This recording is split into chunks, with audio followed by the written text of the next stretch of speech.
My method for starting anything is I tell myself the story when I'm laying in bed at night before I go to sleep. I'll tell myself this story.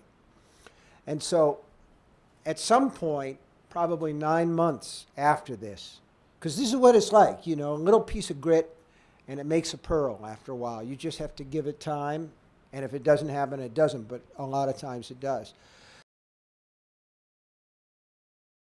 But people will say, do you keep a notebook? And the answer is, I think a writer's notebook is the best way in the world to immortalize bad ideas.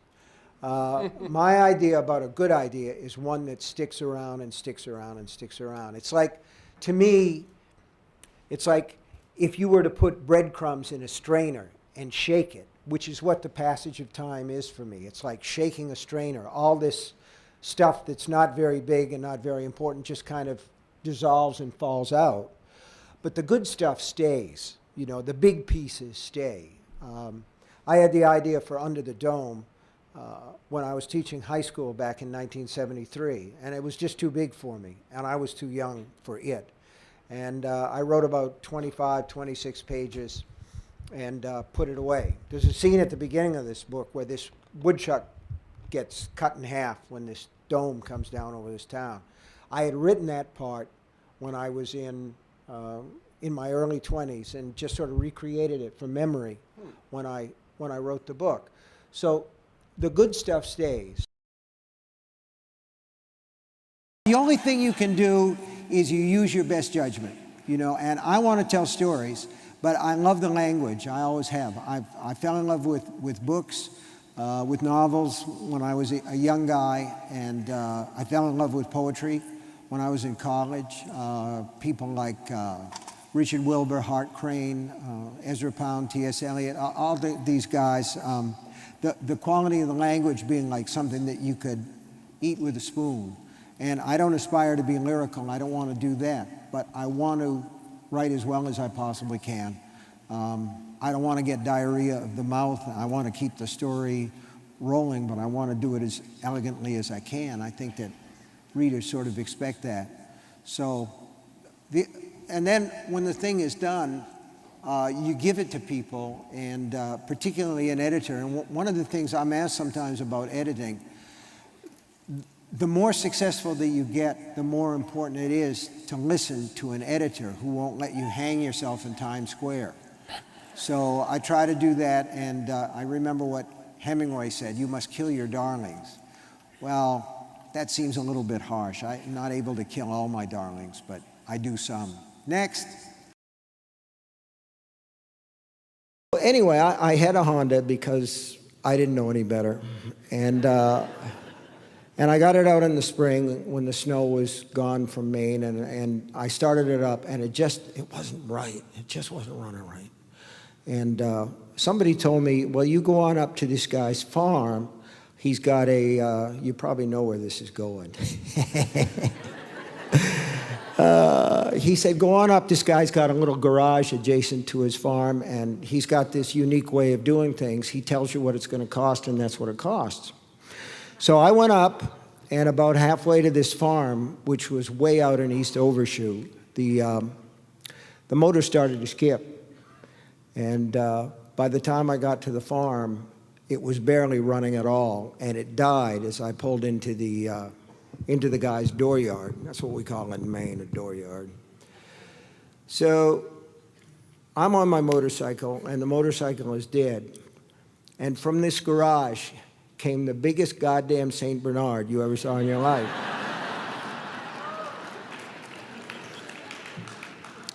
And the guy came out, the mechanic came out, and the dog's going, and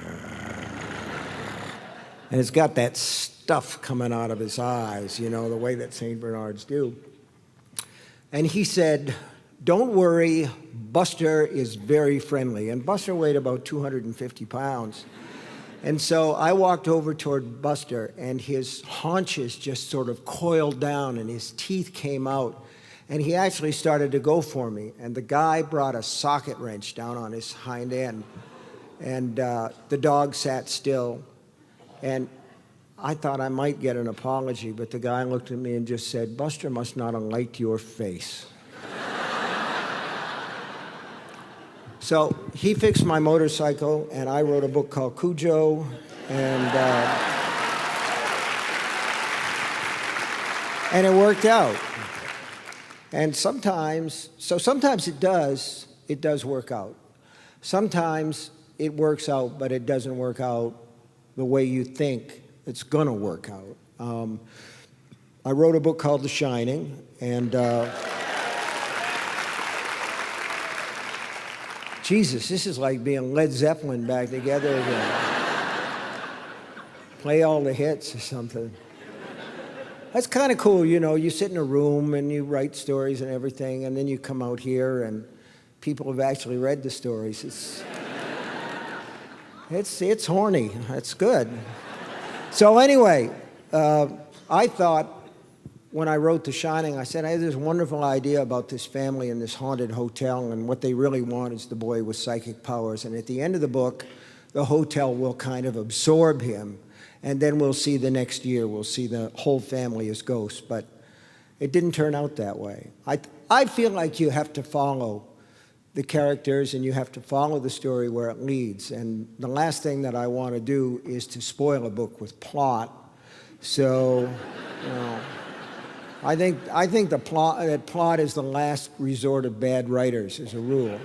I'm a lot more interested in character and situation, and you follow it where it goes. And, you know, I got a lot of letters after Cujo because the little boy died at the end. Tad, his name was Tad, and he died of heat prostration in the car.